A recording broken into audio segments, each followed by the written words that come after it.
We have a nice and offensive presentation today. It is short. This one's called Why AI Will Disproportionately Harm Women. I was going through, I had tons of slides made about AI, and I realized I never published them, and I have a list of things that I want to tell you about the future, and they're not going to make as much sense without going into some of the long-form arguments or analyses of these things. So here's one, and let's get started. Okay, so here is a list of jobs that are dominated by women. And what you're going to find, you can take your time and read through them if you'd like. Of course, there are more, is that there are things that are common between these jobs.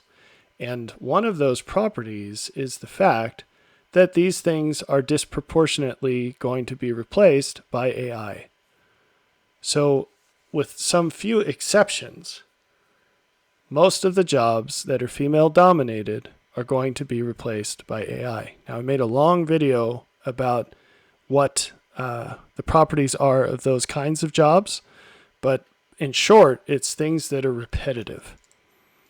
So anywhere you find a repetitive, predictable job, that's where AI is going to take over, where a robot is going to take over. Whether that's a robot or just a program, it doesn't really matter. The point is that a lot of people are going to be out of the job, and if you did the same comparison with male-dominated jobs, you will find that those jobs are much less susceptible to this replacement. So, the question becomes, can women get jobs in those male-dominated fields? And the answer is, of course. Of course they can in some cases. Now, those cases, they might be particular to specific jobs or specific situations within the broader field or whatever. But there will definitely be variance as well in the ladies who are trying to get the jobs. So if you're doing a physical job and you're a very small person, that's not going to work too well, right? But again, exceptions abound, and there will be a way in many of these things to find an exception. But here, I just want to address broad patterns. Okay, so don't get all crazy and offended by these patterns that we're talking about. They will be the dominant situation. Okay? So, many jobs have hard limits. Now, I mentioned physical requirements.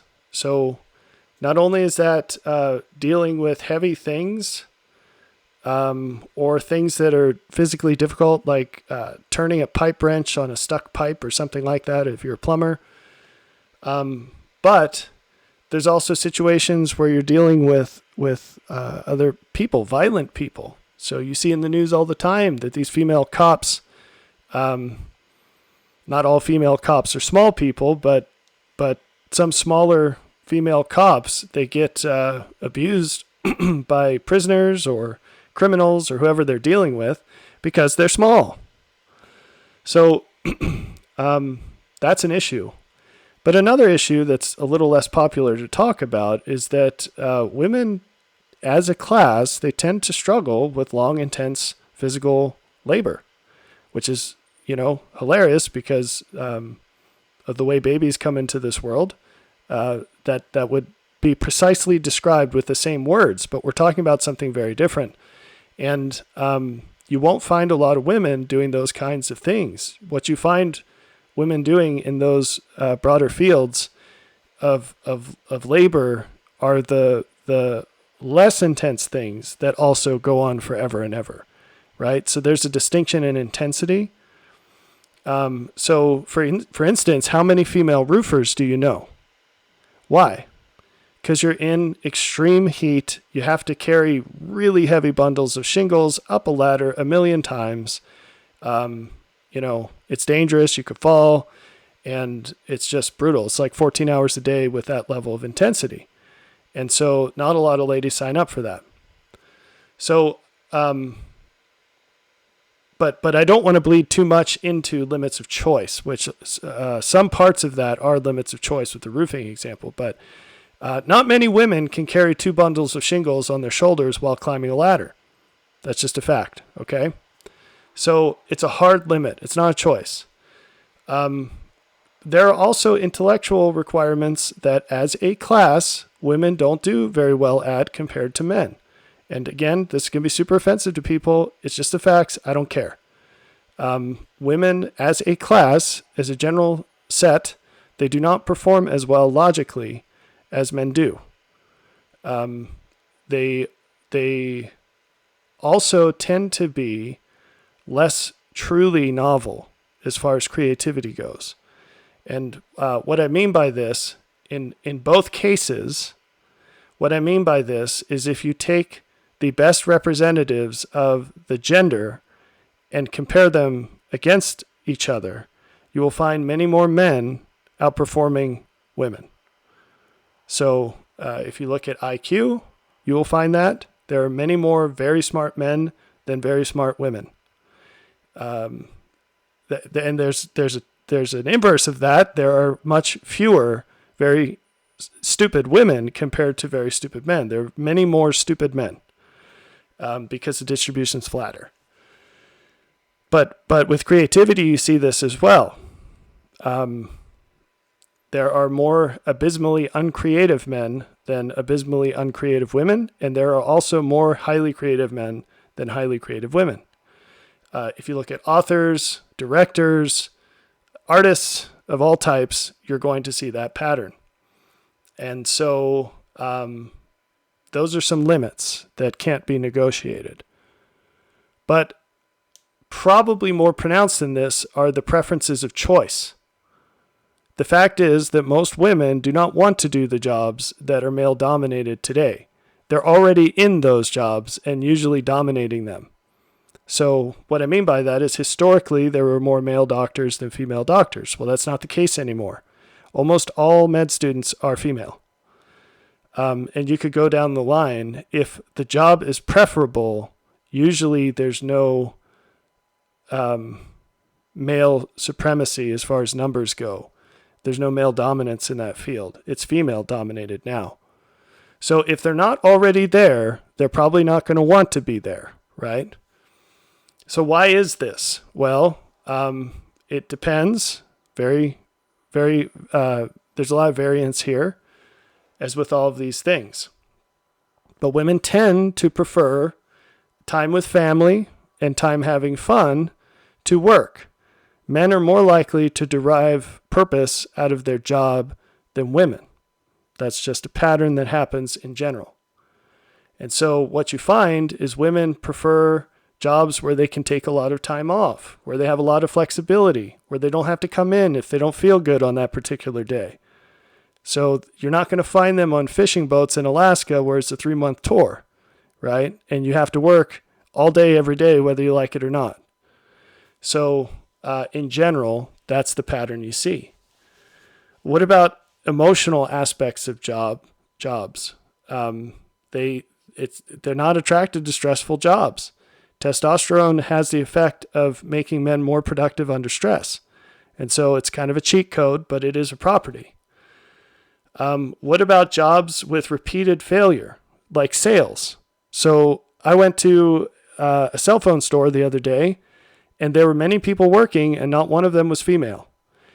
And this was in a super lefty town. And so that's interesting. Why is that? Because most women do not want to be salespeople. Because you get shut down all the time. You have to be aggressive, and you have to be able to maintain emotional well-being while being shut down left and right. And most women don't do that very well. They don't have to do it very well, right? They have things they can do in their life where they don't have to get shut down all the time. And then there's the whole idea of courage, which you could obviously take this to the extreme and call it delusion, but men are much more apt to do things that seem to be super risky than women. And that can be a really bad thing, and sometimes it's a good thing. And so that's a difference. What about what I call self-inflicted damage? This one's really sad, and I think it's kind of hidden to most people, but it will become more and more apparent as time goes on. I don't know if you know this, but surveys have shown that both men and women, there are many men and women who do not want to work with women. I'll say that again. There are many men and women who do not want to work with women. And they say, these are not my thoughts, these are not my preferences, okay? They say that the reason is that it's a worse risk reward than working with men.